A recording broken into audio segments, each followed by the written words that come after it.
You're probably obsessing over the wrong things making videos on YouTube. You're stressing about your camera, your background, your subscriber count, and meanwhile, the stuff that actually grows your channel, you've totally ignored it. In this video, I'm going to show you what to obsess over when you create videos for your new channel, if you're going to take YouTube seriously. And just as importantly, what you can completely stop stressing about starting today. So stick with me, because this will change how you make every video from now on. So when I started, I obsessed over all the wrong things, and I can prove that with all of the receipts from all of the stuff that I bought. Some of it sitting behind me collecting dust, some of it in drawers, and some of it I've already sold on eBay or some other place. I just was obsessed with the background, the camera, the stuff. Will the algorithm like this?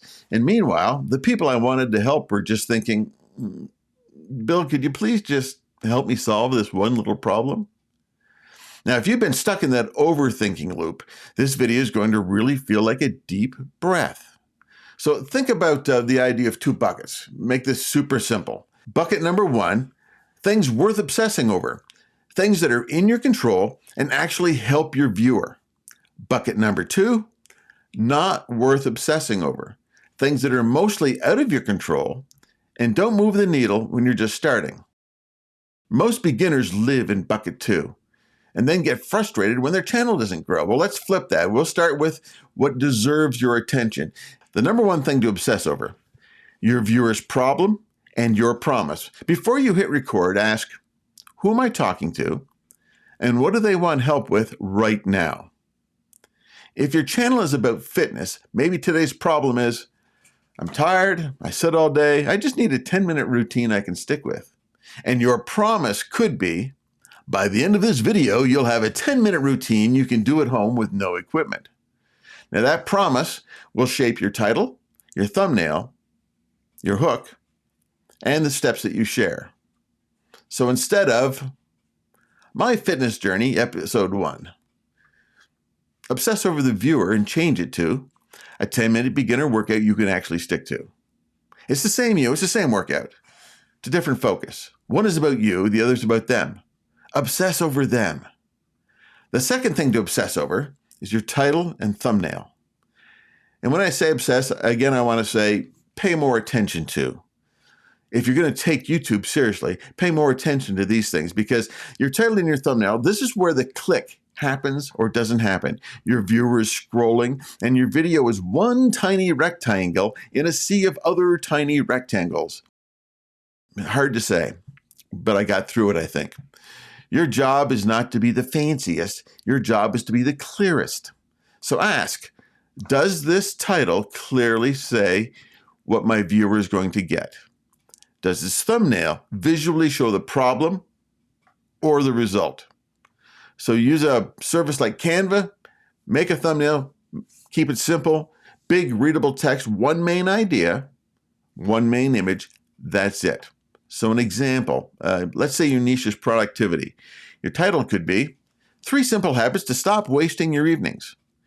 And the thumbnail text would be Stop Wasting Time.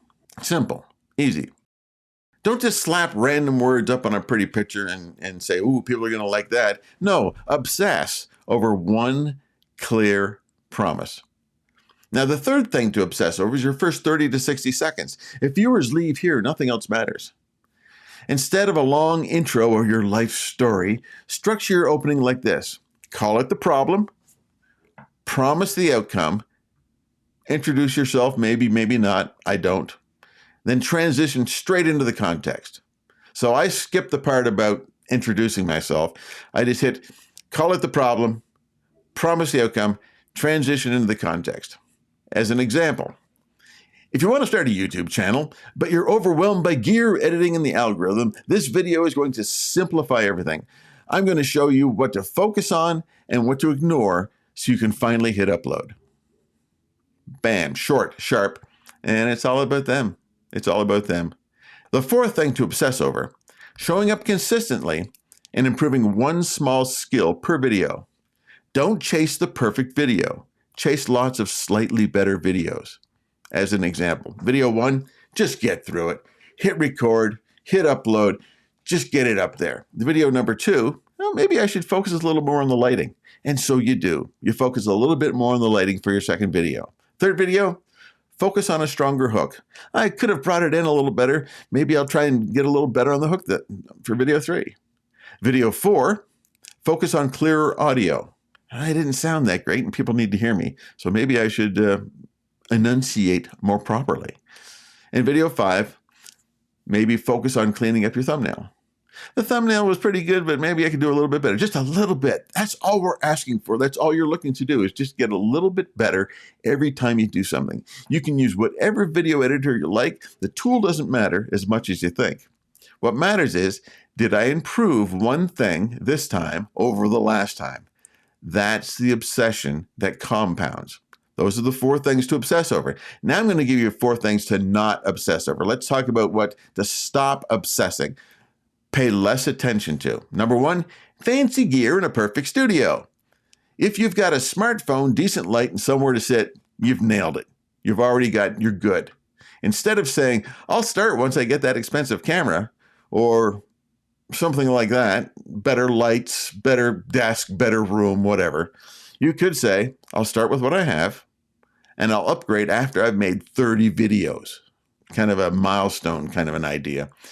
Viewers care way more about what you say and whether they can hear you clearly than whether your background looks like a movie set. Use natural light from a window. Prop your phone up on books if you have to. It's okay. Done is better than delayed. Let me say that again. Done is better than delayed. Number 2, subscriber count and going viral.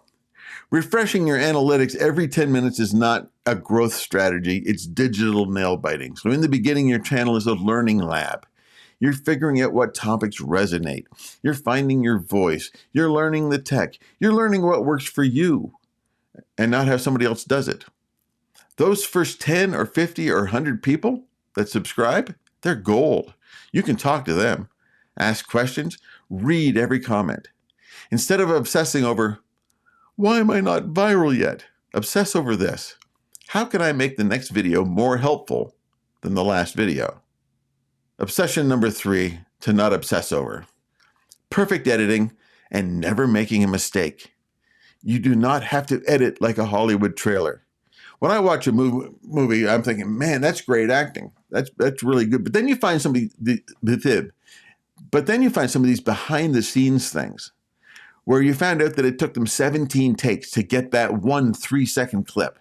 17 takes for them to get it just so perfect. And we get hit with this every time we watch a movie, every time we watch a TV show. We don't realize how many takes it takes for them to get it right. You don't have to edit like a Hollywood trailer. It's okay if you stumble over a word or two. I do it all the time. If you have to pause to think, you have to pause to think. It's okay if your cat wanders past once in a while. Clean cuts, readable text, good. Hours of obsessing over microscopic edits, not worth your time. You'll get better at editing over time. The more you do it, the better you get at it, and then the less time it'll take. So use a video editor that works for you. Aim for clear and watchable, but not flawless. If perfection is stopping you from uploading, it's not a standard, it's a trap. Number 4, algorithm hacks. Is the algorithm important? Yes, it is. Do you need to obsess over secret tricks and secret tweaks? No, you don't. YouTube's algorithm wants one thing. Show viewers videos they're likely to watch and enjoy. Because if they like them and they enjoy them, they'll watch more.